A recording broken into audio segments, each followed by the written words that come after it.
Hey you guys, it is me, Laura. I'm a homeschooling mom to 3 kids, ages 12, 9, and 5. And today I am going to make a video showing you what my reading journal for setup for 2023 looks like. And first of all, I do want to apologize for the lighting. I have been struggling with migraines, and it's worse in the winter when we have lots of snow on the ground. These are light triggered migraines. So the wonderful bright lighting for filming is just not something I can do right now, but I figured I would just go ahead and do this video anyway because it's what I can do, right?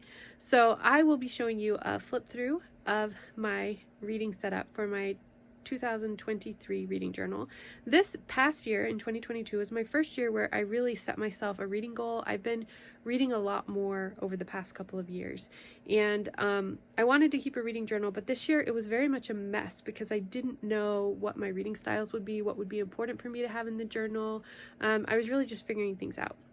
So this year, I'm super excited to set up a very simple journal to help me keep track of things. Now, the top priority for me is that this has to be simple because if it's something complicated, I know me and I'm just not going to keep up with it.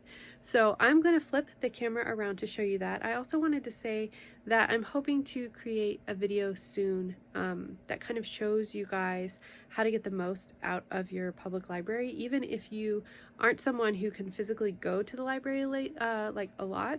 It's worth having a library card because there's so many great digital resources that you can get, including resources from connected libraries. And anyway, if you have any questions about using your local library for your homeschool, please put them below. Of course, every library is different, but I've been working at our local library for almost a year now, and I have learned a lot in that time. And so I'm happy to share that with you in hopes that it can help in your homeschool. But for now, I'm going to go ahead and turn this camera around and show you what my reading journal for 2023 looks like. I really wanted this reading journal to be cute, but I didn't want to take a ton of time to decorate it. I didn't want to have that kind of pressure, so I just went on Amazon and looked for some book stickers, some bookish stickers, and I got a couple packs. They were really cheap. I think they were just a couple dollars each. And this is just a generic journal. I got a pack of several of them a while back, and I've just been using them. I use this for my regular journaling as well, and so it's nothing expensive, nothing fancy, just like I said, I think I got a pack of like 5 of these on Amazon a few years back. So that is what I have for my base, and then here's another sticker that I put in. This is my address and phone number, all that stuff in case this gets lost.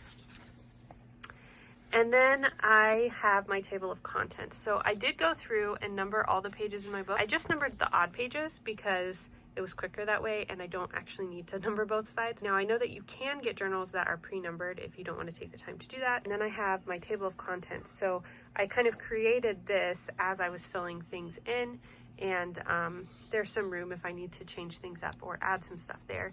But I have in here my goals, my reading guide, my book showdown, books I want to read, 2023 new releases, authors I'm loving, book log, abandoned book log, monthly counts, and reviews. So that's what I have in here.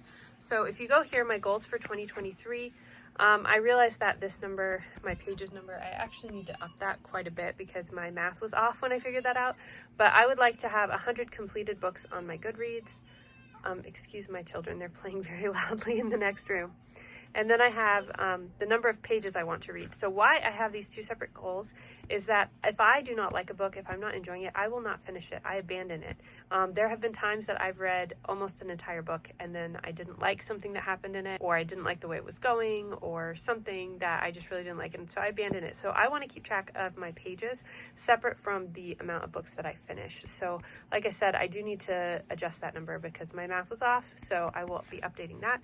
I also like to read a book from every continent each year, so I just put that there. It's just very simple. So if I read a book from each one of these that features each one of these, I will mark that off along the way. I also want to finish the Green Ember series this year. So this is a book series that one of my sons really loves. He's listened to it, I don't know how many times by now, over 10 times, the entire series on audiobook.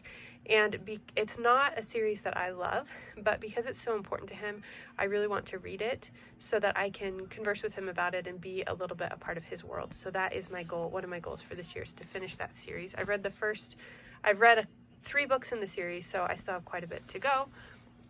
And then I'm also doing the Build Your Library 2023 Reading Challenge. I love it because it's a science theme, and I was really hoping to get a lot more science books into my reading this year. So I just printed that out and taped it right there so that I can keep track of that.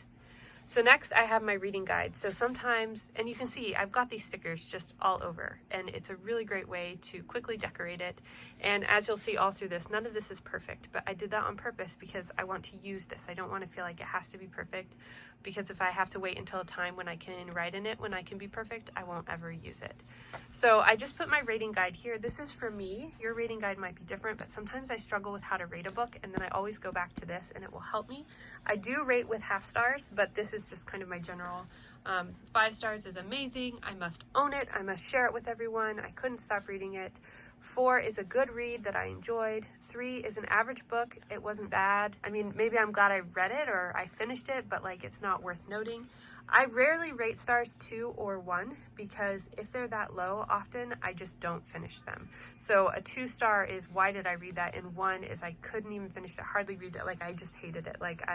And like I said, I hardly rate things 2 or 1 stars because I rarely finish them unless they're at least a 3-star book. So this is my book showdown. So each month I will write my top book of the month, and then I kind of move those. So between January and February, what's my favorite? Between February and March, what's favorite? And then for each quarter, I will have my top pick, which will help me come up with my top read for 2023. I did something similar this year, but I didn't know how to lay it out properly, so this will be a little bit easier. And then I have my TBR list where I can keep track of books that I hear that I want to read, books that I want to make sure to pick up. These are books, I like to keep up with some new releases. So sometimes I hear about books before they're released, and I want to have a way to kind of keep track of those so that I can check them, either see if I can get them at the library, pre-order them, or request them at the library. So I've got those there. And this is just when they're going to be released. So I keep track of them by their release date. And these are ones that sometimes I hear about books, but I can't find their release date, but I want to kind of go back and keep checking them to see if they've come out.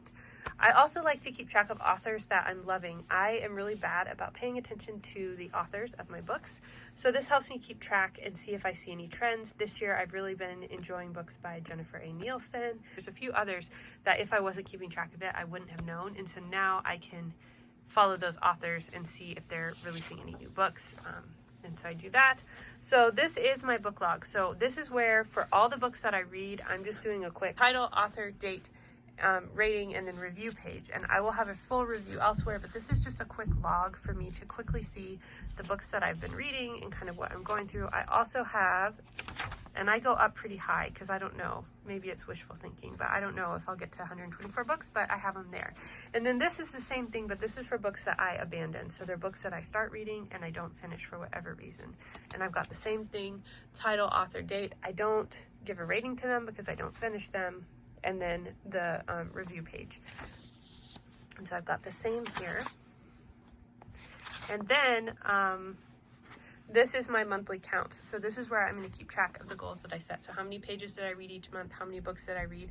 And I just like to keep track of how many abandoned books that I have, how many I didn't finish. So then I have my review section. So I am going to be printing, this has a little pocket in the back.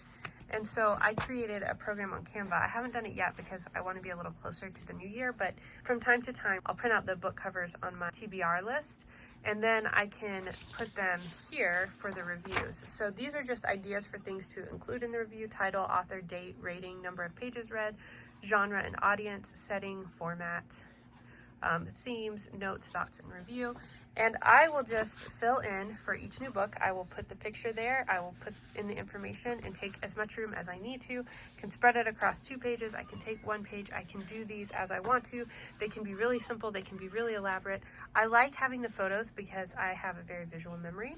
So having the cover photos will help. If I don't put it on sometimes though, that is okay too. So I just have a bunch of pages for me to review and keep track of the books that I read. So there's no pre-format, which is actually better for me because then I can kind of be free with it. And then here at the end, I have my 5-star books from 2023, so I can keep track of those. And that's it. That's all there is to this book. It is not very complicated. but I think it's cute. I really like the stickers. I have more stickers back here too, so I can add these to fill in space on my review pages if I want to, or just put them wherever I think they make sense. But yeah, that is what I have for my reading journal. I hope that that was helpful for you, and I'm interested to hear what you have planned for your reading for the new year, what goals you have set, and what you're hoping to do both in your homeschool and personally. I hope that you guys are having a great winter season, and I hope to talk to you later. Bye.